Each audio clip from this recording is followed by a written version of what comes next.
The Dallas Mavericks moved to 19-7 in their last 26 games after getting a 111-103 win over the number one team in the Western Conference, the Utah Jazz. This is the Gray Area right here on Kevin Gray Sports. My name is Kevin Gray. You can find me on Twitter, Facebook, and Instagram at Kevin Gray Sports. Be sure to hit that subscribe button right there for all things Kevin Gray Sports here on YouTube. You can catch me on the weekends on your home of the Cowboys and Texas Rangers 105.3 The Fan. The Dallas Mavericks use a spectacular night from five different individuals, five guys in double figures, including Luka Doncic, who went for 31 points on 6 of 11 from downtown.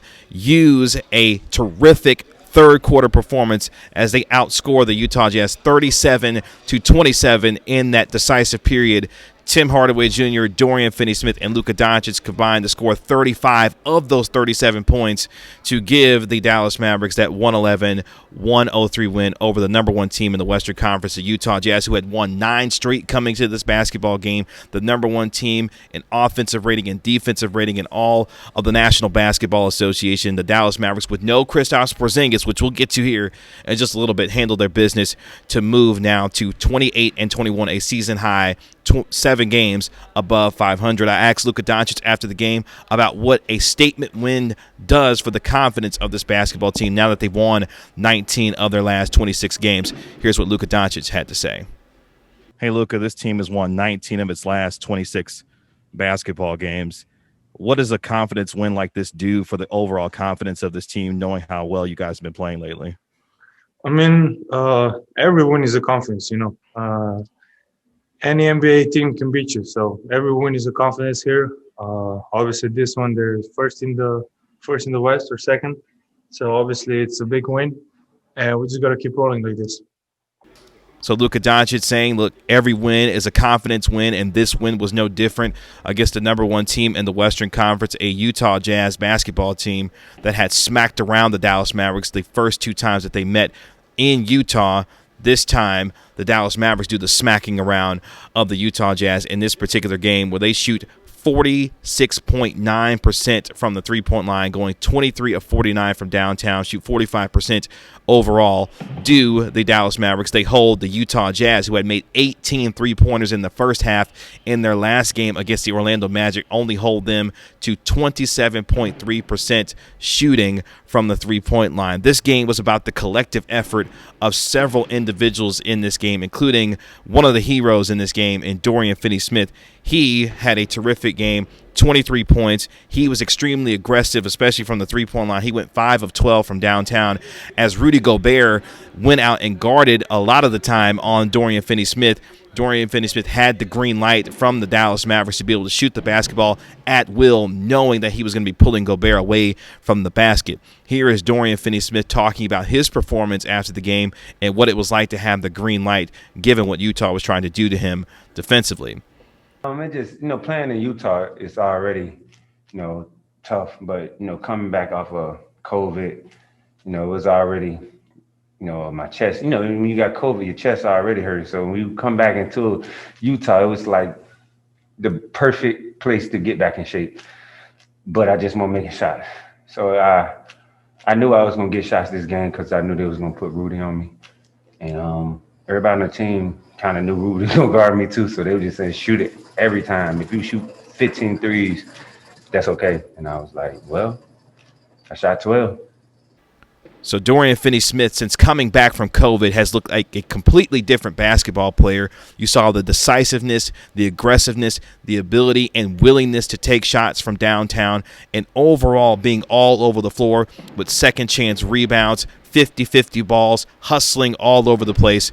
Dorian Finney-Smith looked the best that he has looked since coming back from COVID on both ends of the floor and was able to really help the Dallas Mavericks, especially in that third quarter, scoring those 37 points and giving the Dallas Mavericks a huge lift where you needed a lot of contributors in a game where you've got guys like Donovan Mitchell and Mike Conley, who played especially well in this basketball game himself. He had 28 points. He went 6 of 10 from downtown. You need a collective effort from everyone, including a guy in Nicolo Melli, who was the defensive player of the game, didn't score a single point in this game, but at the same time was extremely effective in his time out on the floor with 7 rebounds. He also had a couple of blocks and a steal, was all over the place making the hustle plays, the winning kinds of plays that Nikola Melli is starting to make now being a part of this basketball team. He was in the starting lineup because Kristaps Porzingis was not in the lineup due to a sprained right wrist, which Rick Carlisle detailed prior to the game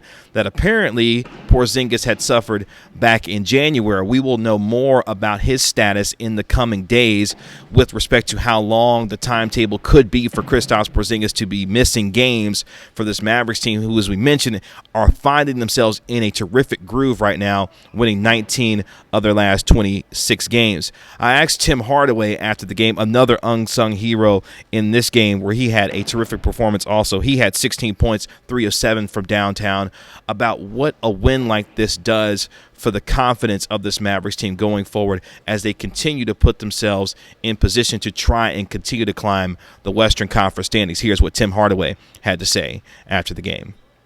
Hey, Tim, you guys have won 19 out of your last 26 basketball games. What does a win like this do for the confidence of a team that you beat that's won 9 straight, one of the best, if not the best in the NBA, about what it says about what you guys are doing going forward? It says a lot, but, you can't hang your head off just this win. We knew that they got the best of us when we were in Utah, so we just want to do a great job of coming out tonight, being the aggressor, and just keeping our foot on the gas pedal the whole entire game. So, we just keep giving all of our guys credit for just sticking with the game plan that the defensive coaches gave us, and we just made sure we did that in the game. So, with all that being said, it was a great win. So Tim Hardaway recognizing that what the Utah Jazz had done to them in their first couple of games was something that they did not want to happen. The physical disposition that the Mavericks came out with in this game was much different than the circumstances that you saw in the first 2 games in Utah, where they were dealing with a lot of adversity at that particular time.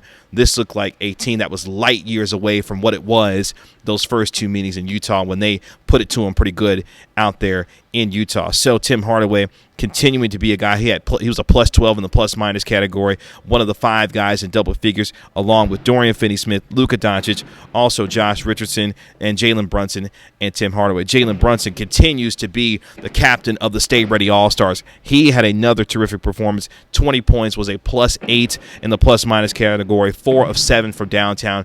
Continues to be one of the best role players in all of the NBA, one of the best backup point guards in all of the NBA, steadily finding himself being more trusted with this offense, and him and Luka Doncic, their ability to run the offense together, whether they are on the floor or off the floor, as Luka Doncic in this particular game played all of the first quarter and played all of the third quarter to try and make up from some of the minutes and some of the production that you lost in terms of Kristaps Porzingis being out in this basketball game.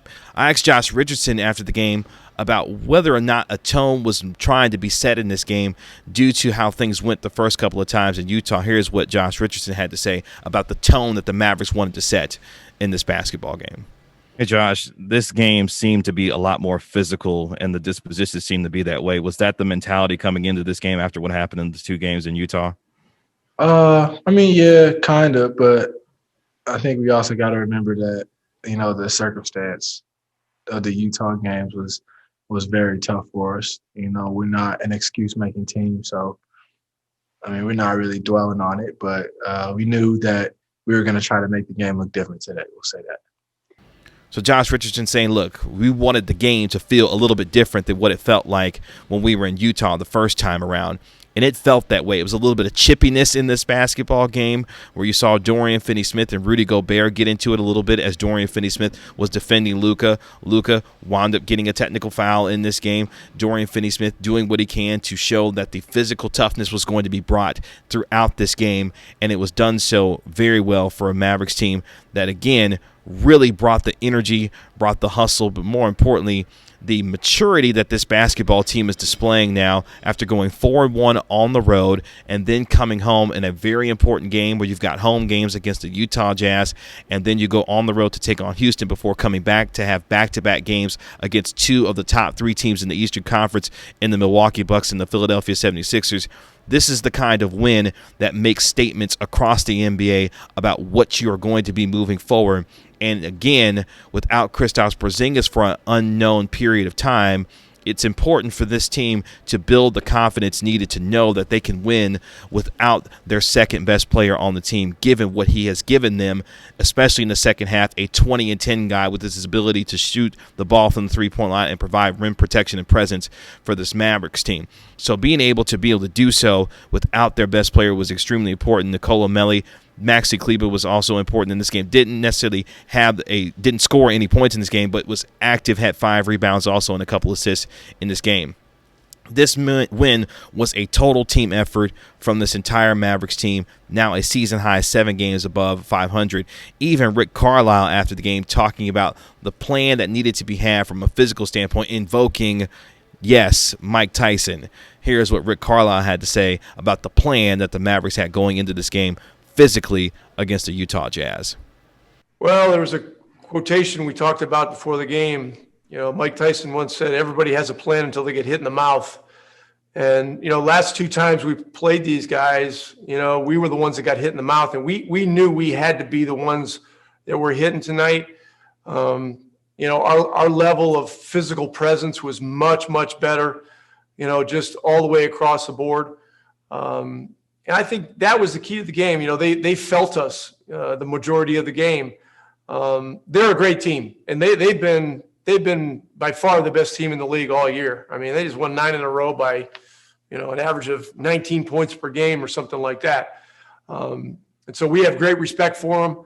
And we're just, we're understanding more and more, the level of sacrifice, the level of physicality that it takes to consistently win in this league. And every single game is going to be a challenge, and the schedule is extremely dense from here on out. And so, we're going to have to be very strategic with everything that we're doing.